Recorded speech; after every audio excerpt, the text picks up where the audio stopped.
Getting quality body armour on your vehicle from front to back is critical if you're going to do any serious off-roading. So to find out more about the engineering, manufacturing and setup process of quality off-road armour, let's go and talk to the guys from Raslarr.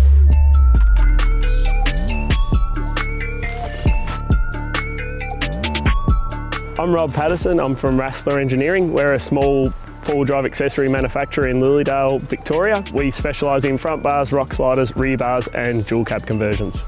This style slider is a relatively new prototype, I guess you'd call it. We do lots of different style sliders, this one being a new that it's all one piece, so no joins, right around the whole outside. And with our new CNC machine, it allows us to do 2 or 3 options for the same car. So this one's what we call a rear kicker, with the rear kicker at the back. Obviously to kick you out off a log or something like that to save your bodywork and try and get that onto the tyre to get around stuff. With this car, this I guess will be more applicable to your hardcore or your younger market maybe. And then we'll do a straight version for your more, I guess, just generic customer. The beauty of these is they're a bolt on top. So for instance, this one, which, you know, that's a popular pattern just with lots of holes people like. We can also do custom wording. Being that that's removable, it's something that when you order it, we can literally just laser cut one to suit what you actually like. That's the whole idea. So this is a new style. Normally we weld that on and then there's no give, there's no change. Whereas this style, still strong, still gives you all that protection for stuff coming through, but it can be customized.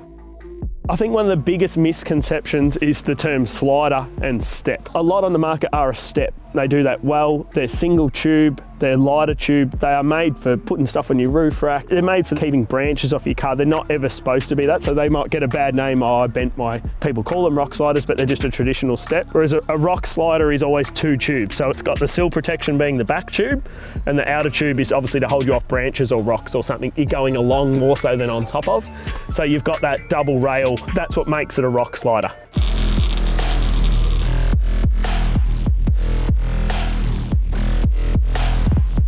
I guess the most exciting thing that's happened for us personally over the last couple of years is the transition from physically templating things to that 3D scanning, designing on a computer and allowing you to make 30 revisions in one go of a product. What used to take us years of prototypes and things we can do in 1 or 2 prototypes now. Like a manufacturing side as well, it's just a looks thing. You can try something that you wanted to try and not have to build a whole bar to see if you like the look of it. You can look at it on a computer screen and decide then and there. Whereas we used to make 6 or 7 variants of something just to get the physical look right, we can do it in one go on a computer.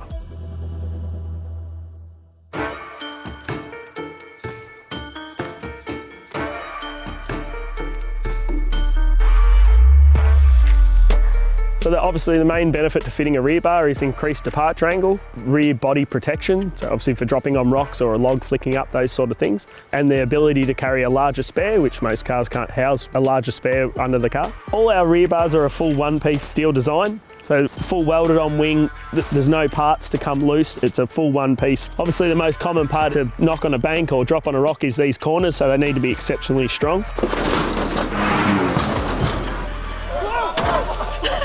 The radius corners is a bit of a new innovation for us. That's just to tie in with these more modern cars. All of them are on gas struts, so they're easy to open. You should be able to just not have to put pins in or muck around. It should be seconds to get in. Carrying fuel or water and all your accessories. We do brackets for all those options. The more you accessorise a car, the more ability you have to travel further. For instance, taking a gas bottle allows you to have your own cooker to go deeper into some place that you want to explore. All our bars have got the large reverse lights fitted into them for at night, makes it like daylight behind you. I guess how ours is different from a lot on the market, we've got a lot bigger pivot. We run a 45mm stub axle, which allows it to house 35 or even sometimes 37-inch tyres with ease. You got to remember at the back of the car, it's full of dust and grit and mud. Permanently, it's the bit that gets the hardest run of everything. I guess finding that balance of simplicity and also trying to keep it looking good as well is what we've focused on, and just sheer strength. We've tried to always focus on removal of the carriers being quite easy, as opposed to some that's very time consuming, because a lot of guys share the car with their wife, so the wife doesn't want to open carriers or have anything on the back of the car for school drop off, but yet they want them for their long trips. So we try and focus with all our rear bars, the carriers need to be able to be removed within 10 minutes.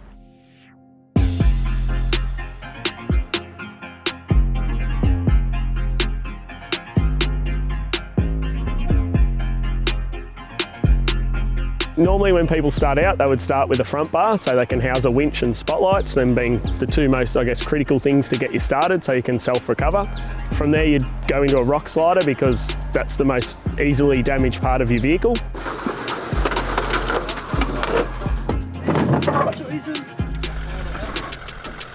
Obviously when a car comes out standard, they're normally just got like an aluminium and plastic side step, which normally the people on their first trip out rip off, and that often causes more damage on the car because the actual step dints the car or stabs into it or something when it gets broken off. So the first step, I guess, for your average four-wheel driver, normally sill damage is the first thing they get before they hit anything else. So most people, that's where they start, is with a RockSlider of some description to prevent that sill damage, and then they generally progress, whether they're getting into touring or hardcore four-wheel driving, that sort of thing. Sliders are one of the first things we find that they put on.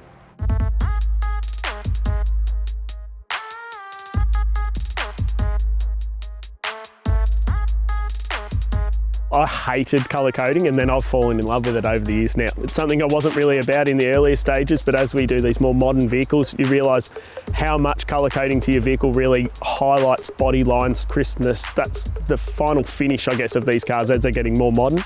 They just look so much more classy with colour coding.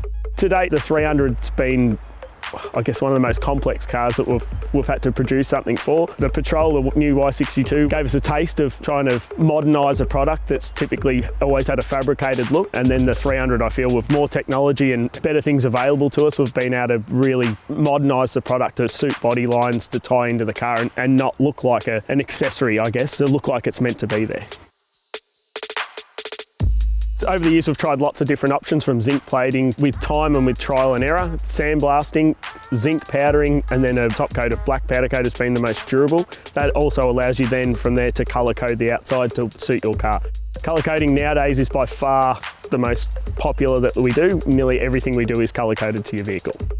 When we got the 300, I thought it was probably one of the ugliest cars we've had, but the more bits we add to it, I'm actually slowly starting to fall in love with it, but I just don't want to admit it. As soon as we put it on, we're like, maybe it's not an ugly duckling. Guys, how awesome was the Rasslar Engineering 300? Kitted out from front to rear with that crazy bar work. If you enjoyed that video, if you like learning about Australian companies and products, check out this video from Ultimate 9. We'll take a deep dive into what they've been doing and what they're up to next.